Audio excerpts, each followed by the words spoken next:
from Manny today to kind of overcome what he dealt with this week and have the performance that he did?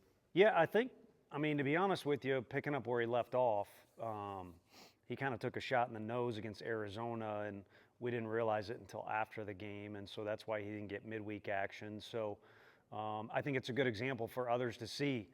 I've been this guy too. Most players in a lot of sports feel like it's necessary to be out there consistently and be in a rhythm. That's probably the best way to be the best version of yourself, but if you can do it, you can do it. So get back on the horse, as they say, and show what you can do, and that's exactly what he did. And he's got some toughness to him. Like I said, we didn't know that originally, and then he's got some ability on the back end. He just went out there and did what he's capable of doing, and you know what he did on a very big stage last Friday against Oklahoma State. No walks for Marcus tonight, first time this season. What did you see from him on the mound? A lot of composure, really good presence. At times last year, we were overly critical of him in that category, and I think it was because we envisioned what he could become, and I think he's in the process of becoming that. And he's one of those guys that almost kind of, you're excited, but you're also like, man, I wish college was 5, 6. That's a sore topic, but. Wish you got to coach this guy for a long time, but he did well throwing strikes and a bunch of Ks, and in all seriousness, or actually a better joke would be, he had the queso thing going. I tell you what, there's a lot of good things about Knoxville and our campus. The people who work the games or a concert, Morgan Wallen concert, the security, they're incredible. And it affects our recruiting because they take good care of people. It affects my family. They take good care of them. But we've got a new security guy at the stadium, and he thinks queso is the name of a pitcher for obvious reasons. So I think that guy needs to improve, but the rest of anyone who works the basketball games and everybody else deserves a round of applause and some free Vol gear. Tony, how's Manny sort of able to generate the pop he is despite not being, Gilbert wasn't a big guy, but, was a big guy. How's Manny get No, Manny needs to get more physical. He's a guy who could, he could be, his draft year will be exactly what he dealt with last year. It's going to be a lot of talk, and he could make a really good amount of money there, but he can make a lot more money playing the big leagues for a long time. But to play a big league season, your body's got to withstand that and hold up. And, Cal Ripken, if you've ever been next to the guy, is a huge person. And that had a lot to do with that streak on top of other things. So he's going to need to get more physical to be the best version of himself in college that he wants to be. But in the long run, he's made it very evident that he could be a big-time player in Major League Baseball. That's saying a lot for a freshman.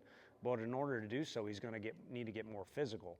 Having said that, I think he's capable of doing tremendous things at the plate because of the whip that he's got in that bat. And a lot of guys have shown too, precision can beat power.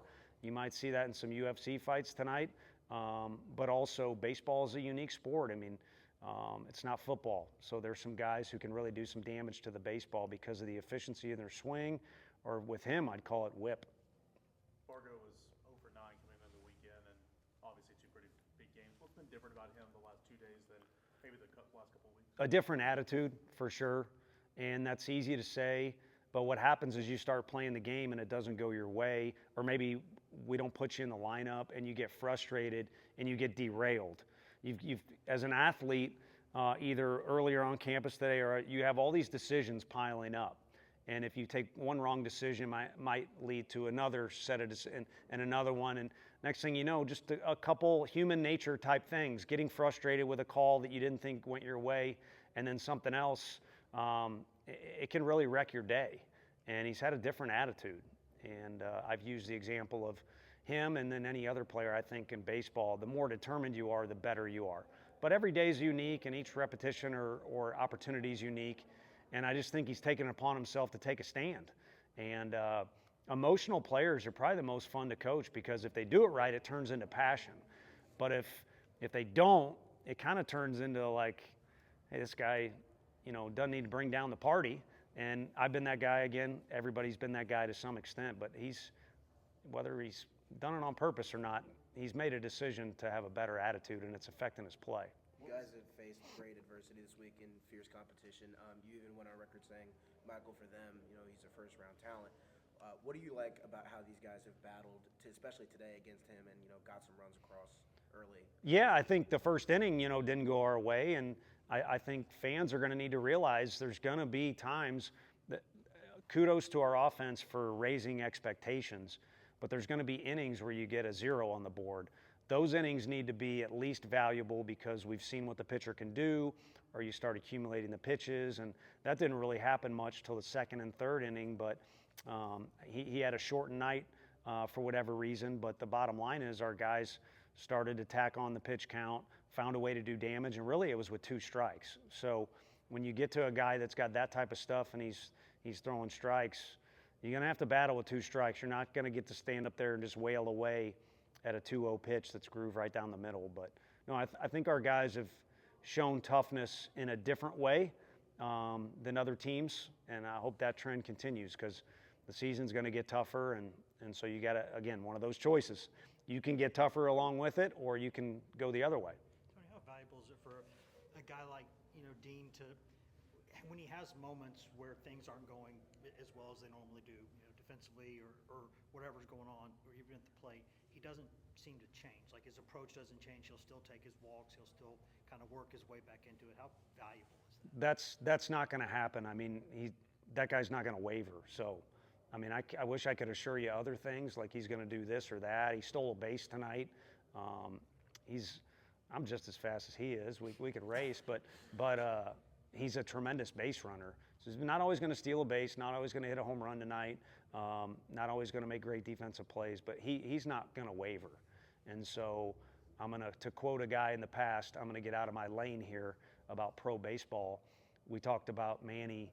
Dean is going to be able to withstand a pro season because of that kind of stoic, non-wavering mentality, and obviously he's got the physicality to go with it too.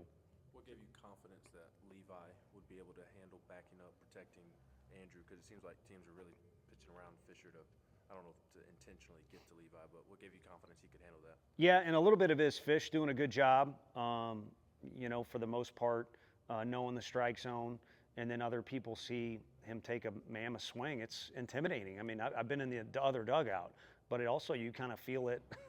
If sometimes you catch yourself just being a bystander and watching the game, and sometimes some of those swings are just intimidating.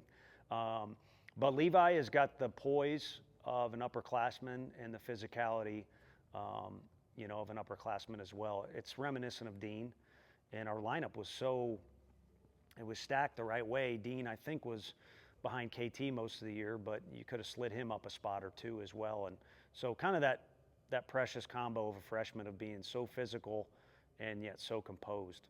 Tony, do you have a plan for tomorrow on that? No, we told everybody to be all hands on deck. And then, because of tonight being shorter, Snead got cut short, and T. Frank gave me the old, "Are you serious?" look when we told him his night was done last night, but he did a great job coming in and getting that guy out. So it's nice that those 2 guys are available. It's not going to be every Sunday on a weekend that you have both those guys, a fresh Combs, a fresh Deloy, but there's other guys as well. And Tegan showed you he could start.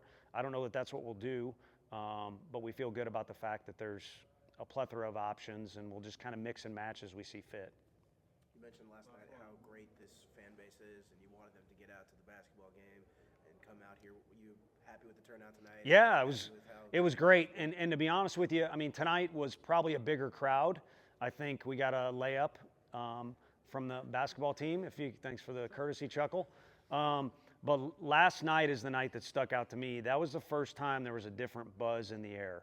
And that's not that we've gotten cheated with crowds. I mean, the weather hasn't been great, and obviously we're building. I didn't do anything to you. I haven't told you guys what tonight. I was doing well. Tonight I have not told you what stories to write. I did not talk about kissing players. I didn't say basketball was more important than baseball. I've been doing well.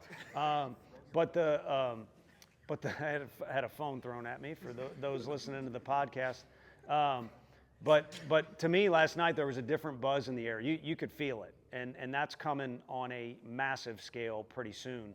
But there's nothing wrong with coming out tomorrow in big numbers and having some energy to you too. But last night was a Friday. It was our first Friday night baseball game of the year, and appropriately what followed was a different buzz and noise in the air. It was fun, and I'm excited about more of that to come.